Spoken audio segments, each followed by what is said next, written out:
Hi friends, ఈరోజు సొరకాయ పులుసు గురించి చూపిస్తున్నానండి రెసిపీ. ఓకేనా. ముందుగా చింతపండు నానబెట్టుకున్నా అండి ఒక హాఫ్ అన్ అవర్ ముందు. ఓకేనా. సొరకాయ ఒక 3 ఉల్లిపాయలు ఒక 2 పచ్చిమిర్చి సరిపోతాయండి. పులుసుకి మనం ఇలా సన్నగా తరుక్కోవాలండి చూపించిన విధంగా. ముందుగా స్టవ్ అంటించుకొని కళాయి పెట్టుకున్నానండి. కొంచెం వేడెక్కిన తర్వాత ఆయిల్ వేసుకున్నాను. కొంచెం ఒక గరిటె సరిపోతుందండి, ఆయిల్ ఎక్కువ ఏం పట్టదు పులుసులోకి. నెక్స్ట్ వచ్చి పోపు ఐటమ్స్ వేసుకోవాలండి. తాలింపులు, జీలకర్ర, ఆవాలు, ఒక ఎండుమిర్చి. కానీ నేను ముందుగానే ఆనియన్ వేసాను బై మిస్టేక్లీ, తర్వాత నేను వెంటనే వేసాను చూడండి. తర్వాత ఆనియన్ వేసుకోవాలండి, అది కొంచెం వేగిన తర్వాత ఒక ఎండుమిర్చి కూడా వేసుకోండి. తర్వాత ఉల్లిపాయ, పచ్చిమిర్చి వేగుతూ ఉంటాయి, అవి కొంచెం దోరగా వేగాలండి.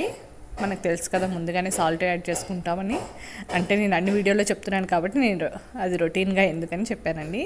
తర్వాత సొరకాయ పీల్ చేసుకొని పక్కన పెట్టుకోండి కడుక్కొని. ఓకేనా. ఈలోపు ఆనియన్స్ మగ్గుతూ ఉంటాయండి బ్రౌన్ కలర్లోకి.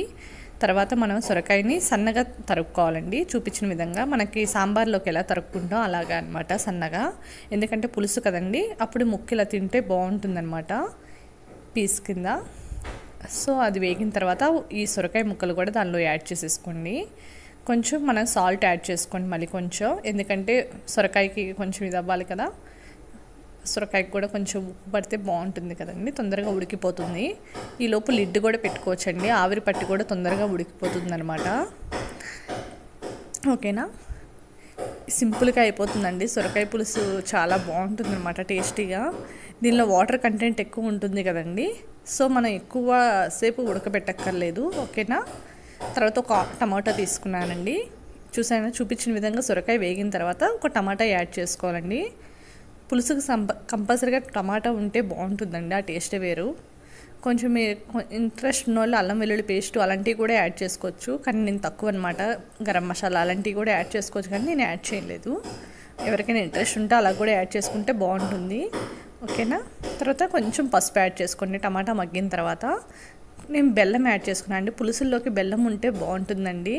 మన పాతకాలంలో ఎక్కువ బెల్లమే వాడేవాళ్ళు అనమాట, మన అమ్మమ్మ తాతయ్యలు వాళ్ళు ఎక్కువ. తర్వాత ఒక స్పూన్ కారం యాడ్ చేసుకోండి. తర్వాత మనకు సరిపడంత ఉప్పు. ఇలా మగ్గిన తర్వాత పులుసు పోసుకోవాలండి. మా నాన్నగారికి అయితే ఎక్కువ బెల్లం ఇష్టం అండి. ఏ కూరలో అయినా పులుసు కూరలో కంపల్సరీగా బెల్లం ఉండాల్సిందేనండి. ఇంకా ఇలా చూపించగానే నాకు అది గుర్తొచ్చింది, ఊరికినే చెప్పాలనిపించింది నాకు, అలా గుర్తు చేసుకున్నట్టు.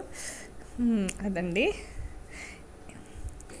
ఇంకా పులుసు అలా పోస్తున్నాను కానీ నాకు కుదరలేదని చెప్పి పక్కన పెట్టి మొత్తం పోసిన తర్వాత మళ్ళీ రికార్డ్ చేశానండి. ఓకేనా. గిన్నెలో నుంచి పోస్తుంటే కొంచెం చేయి అడ్డు పెట్టాలి కదండి, మళ్ళీ పిప్పి పడిపోతూ ఉంటుంది కదా. యాక్చువల్లీ వడకట్టేది ఉన్నా సరే ఈజీగా అయిపోతుందండి. నా దగ్గర ఉంది కానీ ఏమైనా మళ్ళీ ఎందుకని చెప్పి నేను ఇలా చేత్తోనే పోస్తాను అనమాట, అది అలవాటు అయిపోయింది అలాగా. ఓకేనండి. పులుసు పోసిన తర్వాత ఒక టీ గ్లాస్ వాటర్ కూడా పోసుకోవాలండి. హైలో పెట్టుకుంటే తొందరగా మగ్గిపోతుందండి, మనకి పులుసు అనేది మరిగిపోతుంది. లేకపోతే సిమ్లో పెట్టుకుంటే చాలాసేపు పట్టిద్ది అనమాట. ఓకేనండి. నేను ఒక 10-15 మినిట్స్ ఉంచానండి. చూడండి, ఇలా ఆయిల్ తేలేదాకా ఉంచితే సరిపోతుందండి, మనకి ఇంకా పులుసు అయిపోయినట్టు అనమాట.